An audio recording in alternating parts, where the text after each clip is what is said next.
Just a day ago, Russian forces used missiles to raze a military facility less than 25 kilometers from Poland, casting some psychological shadow over Ukraine, which is evacuating civilians. The beleaguered Ukrainians want to renegotiate with Russia to open up evacuation routes for more civilians. Generally speaking, the war has been fought to the point of killing, which has no time to care about civilian evacuation.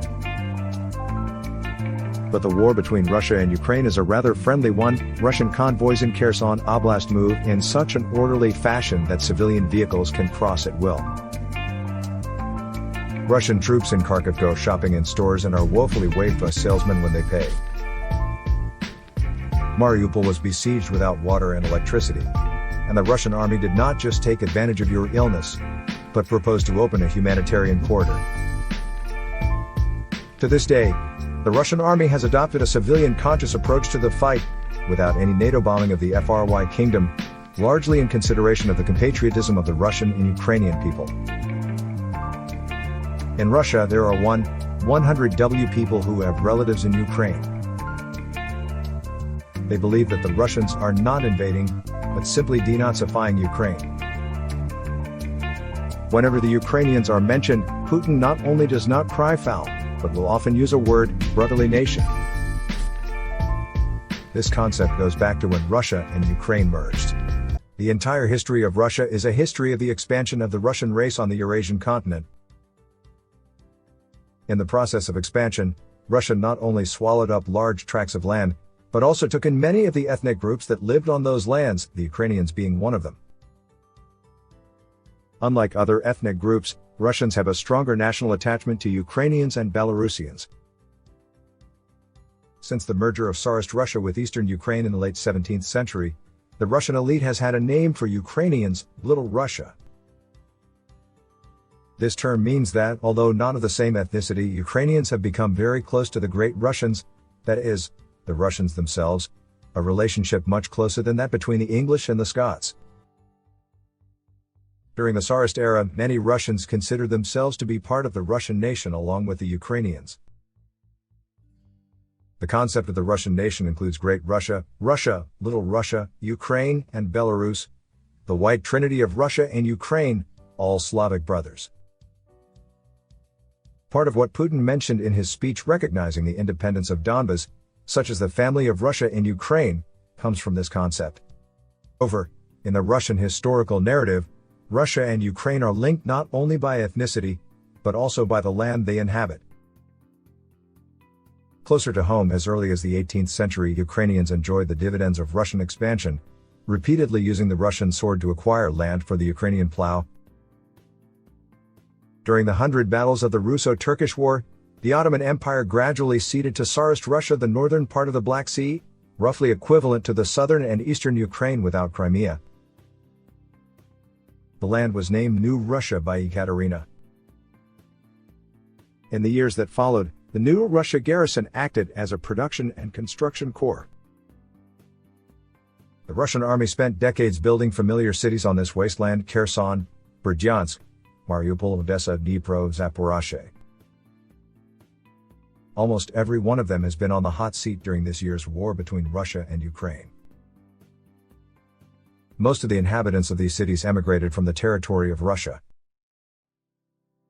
In 1897, Tsarist Russia conducted a census of the New Russia region and found that it had developed a situation of Russian and Ukrainian co-rule. The urban population mostly spoke Russian, while the rural population mostly spoke Ukrainian. Since Tsarist Russia often tended to divide ethnic groups by their native language when conducting censuses, it was difficult to distinguish by blood whether the local population was Russian or Ukrainian. Throughout the Tsarist period, the land of Novorossiya was never part of Ukraine, which later became a pretext for the separation. In May 2014, the Donbass government officially announced the creation of the new Russian Federation, calling for the expansion of control over eastern and southern Ukraine. At the time, this project also received strong support from Russian nationalists, but it failed just a year later.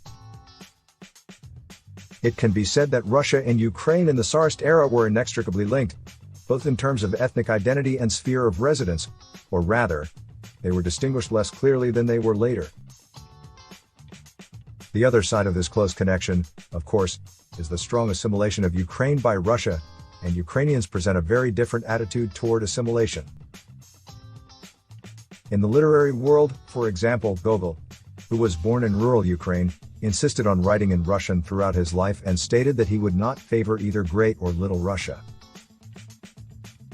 Shevchenko, Ukrainian poet of the same period, refused to use the concept of Little Russia and devoted his life to the creation of Ukrainian literature. In 1917, with the fall of the Tsar's crown, the distinction between Russia and Ukraine finally became too great to ignore.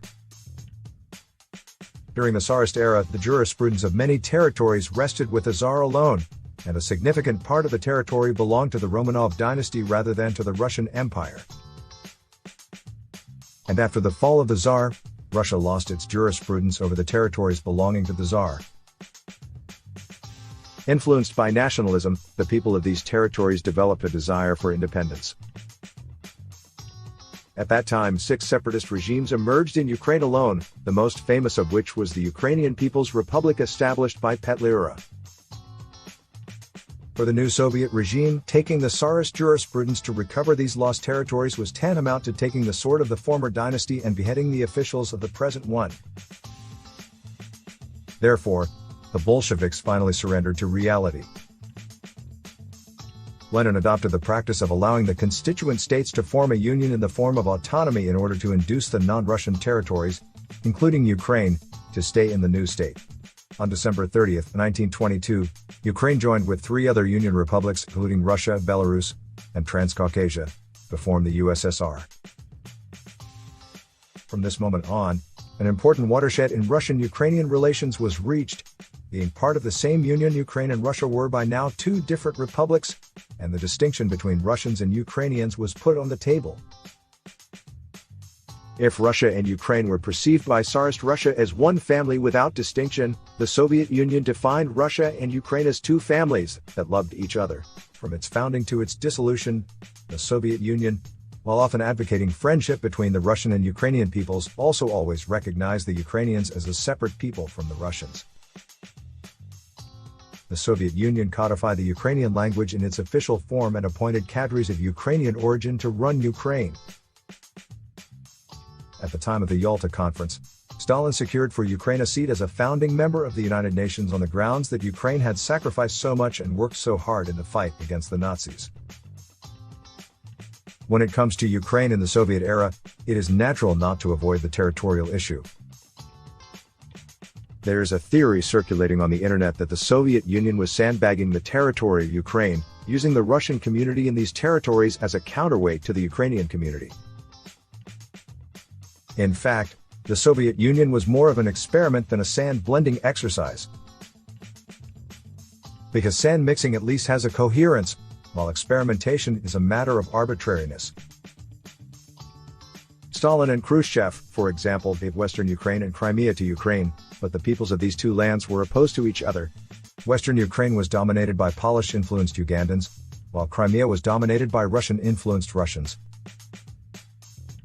Western Ukraine belonged to the West Slavic cultural circle and was generally Catholic, while Crimea was mixed with the East Slavic cultural circle and was popularly Orthodox.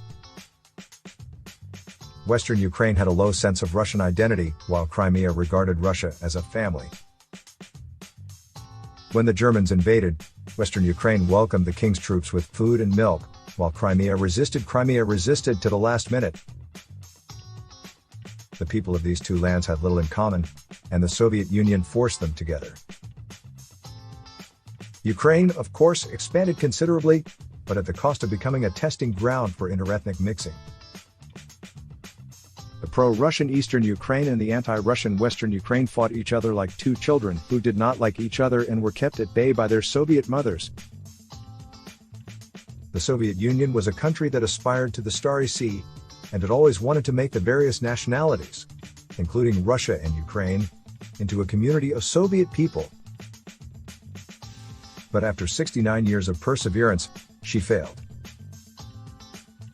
On December 8, 1991, Yeltsin, Ukrainian President Kravchuk, and Belarusian President Sheshkovich signed the Belovezh Agreement in Belovezh, where the 3rd round of negotiations between Russia and Ukraine took place, ending the existence of the Soviet Union.